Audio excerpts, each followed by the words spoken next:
General manager is probably not something I was expecting to jump straight into, but as soon as the sort of opportunity presented itself and they kind of asked me to consider it, I thought, well, what better way than doing the general manager job to stay involved. And yeah, it's been interesting so far. It's a very different perspective to play in, but everyone knows how much I care about the team and the club and the success that I'd like for the women's team. And hopefully in this position I can have a maybe even bigger impact than I did on the pitch.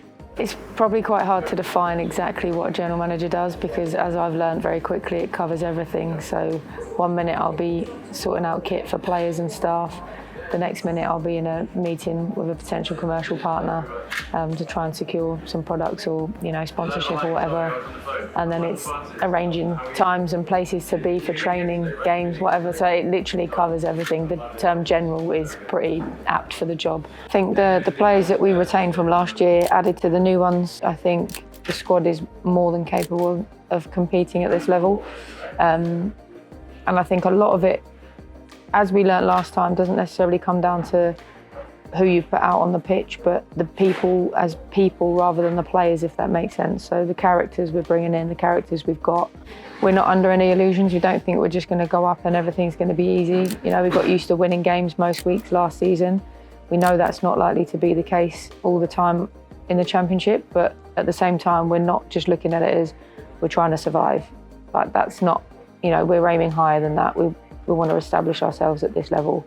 I think we learnt a lot from the last time we were up in the Championship, and pre-season's been great. We've had a full squad pretty much for the whole pre-season, which is vital when you're preparing. Fingers crossed we can hit the ground running come September the 27th. So in terms of recruitment, obviously you've seen some of the signings already that have been fantastic, and Laura and Damon put a lot of work into that before I was anywhere near the picture, so I'm not going to sit here and take any credit for any of the players that have come in, but as a whole the philosophy and everything's pretty much carried on from last year, which was obviously a hugely successful season for ourselves in winning the National League and the playoff. So it's very much continuing that work but stepping it up another level, obviously for a tougher division. But as I said, the recruitment we've done, the players that we've brought in have got really good Championship experience, or loads of potential, or both. Relationship we've got with next door is obviously really good as well. And again, that's down to the hard work that Laura and Damon in particular have put in. The supporters are everything to us. We really lent on them, particularly in the last couple of weeks or the last month or so, where games were getting really tense and tight and exciting.